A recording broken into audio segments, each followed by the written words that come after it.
PewDiePie, congratulations on passing 100 million subscribers. Thank you, YouTube.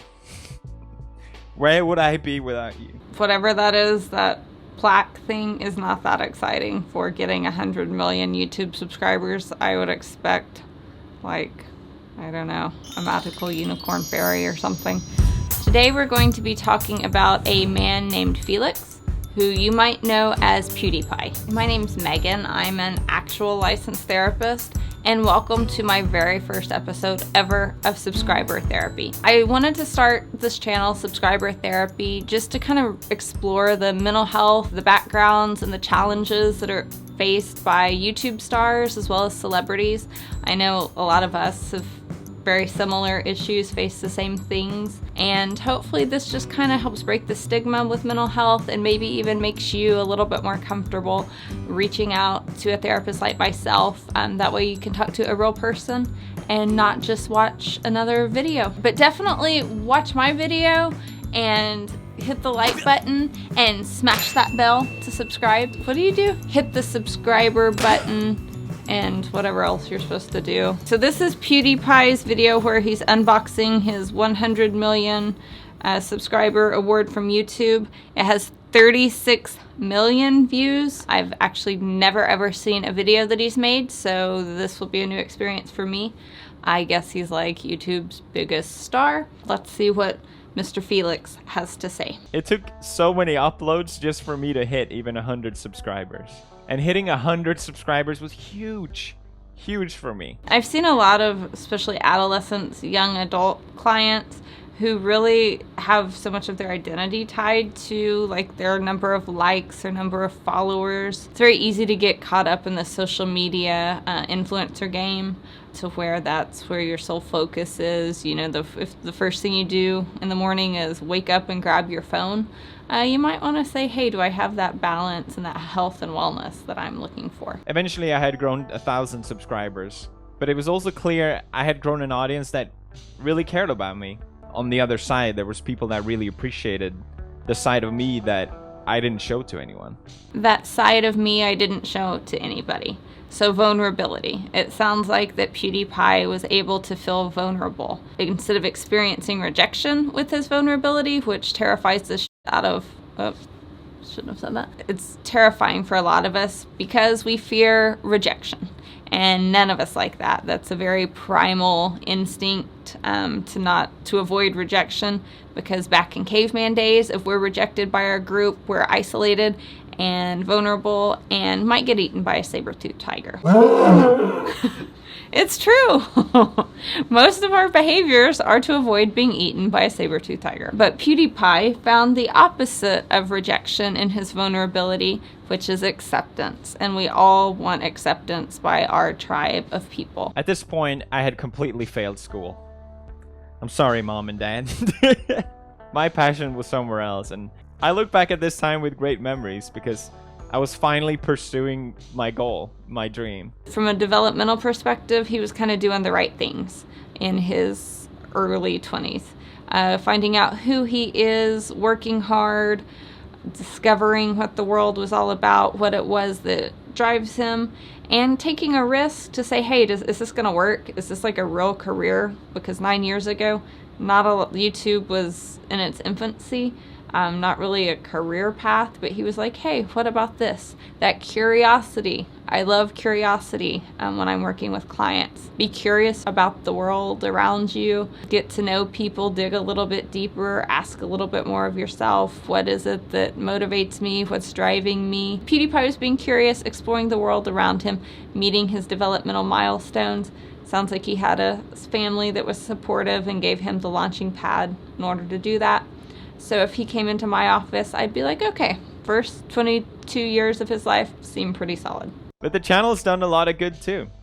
A lot of things I'm truly proud of. We literally raised millions of dollars to charities. And I'm really proud of my audience for helping me do that. So if we look at PewDiePie from kind of that hierarchy of needs perspective, he started from kind of the bottom, just scraping by, trying to get himself established. Did that, built a following, forged his own kind of career path, then found that emotional connection. Then at kind of the end, came into his own and is able now to help others, kind of that self-actualized person hearing him talk. Now he's in a place of has a lot of influence and reflecting on how can he use that for bettering society, which I think is pretty noble and kind of comes from someone who's probably done a lot of time reflecting on his personal life, his career, his relationships, and what it's taken to get to 100 million YouTube subscribers. That is a really big accomplishment, and hopefully he can have a lot of pride. It sounds like he does, and not like an unhealthy pride, but being like, hey, I did this, I accomplished this. That's something we're all after, is that feeling, to feel like we matter, creating that life worth living. And that sounds like he's really done that. I'm 9 years older now. I'm still awkward as but I finally got confidence in myself. And I'm really proud of who I am today. And instead of 100 subs, we hit 100 million subs. We did it! I want to thank all the people I work with over the past couple years. So listening to PewDiePie thank all of his friends and supporters and professional editor people and his wife shows you that it really does take a team. And I think something he did well is he surrounded himself by really good people, positive people, uplifting people that helped him develop that sense of confidence in himself. And that's something we all should do, is look at our support systems and say, hey, are these people, are they bringing me up or pulling me down? Because if they're not lifting you up, you're either going to keep the status quo or sink down to their level. So I would say if PewDiePie is someone who's an inspiration to you, it sounds like he really kept the balance. He kept his personal relationships with his family, who seems like they were a really good support system. And he had them to help him through good, bad, and ugly times. Some of us, our families kind of suck. If that's the case, have friends or an extended network of people that are supportive of you, helpful and encouraging, because you got to have a balance. Because while YouTube is, you know, the creator, the influencer scene, it's definitely a big part of our lives. It should not be the only part of our life. Got a letter in the post. What is this? And now it's the actual unboxing. Here it is. Oh! Ba-da! PewDiePie, congratulations on passing 100 million subscribers. I know a lot of people wanted a custom reward, but I don't care. This is awesome. And of course, thank you, YouTube. Where would I be without you? Whatever that is, that plaque thing is not that exciting for getting 100 million YouTube subscribers. I would expect, like, I don't know, a magical unicorn fairy or something. So if you're doing this, if being a YouTuber is your goal, hopefully you are intrinsically motivated to do this. It's your creative outlet. It's your kind of putting your art out to the world. I would think PewDiePie would tell you the same. While this is a great accomplishment, that little trophy thing sitting on his desk, it's just an object. It's not what's going to continue to fuel his desire and his passion. It's doing what he loves and meeting new people, designing his career, designing his life. Please subscribe. We're trying to hit 1,000 million. Is that a billion? Oh my god. I would encourage aspiring YouTube stars to be like PewDiePie. Have that balance. Keep your friends and your family, your support system, keep them close. Be your authentic self. Surround yourself with people where you can be vulnerable and be accepted for who you are, because it's not an easy road to be a YouTube creator and star. There's going to be speed bumps along the way, and you're going to need real people with healthy connections to be there for you.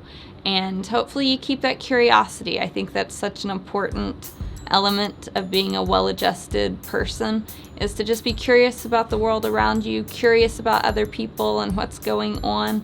And hopefully this video has sparked your curiosity and will make you dig a little bit deeper into yourselves. And hopefully you'll watch my next video. I doubt if I ever have 100 million subscribers like PewDiePie, but I would like 100. So if you don't mind, like this video, hit subscribe. Thank you so much for watching my very first YouTube video ever. See you next time on Subscriber Therapy. If you've seen a video of one of your favorite YouTube stars or celebrities open up about their personal life and would like to sit in on a therapy session, please let me know in the comments or send me a message on Insta, and maybe that can be an upcoming episode of Subscriber Therapy.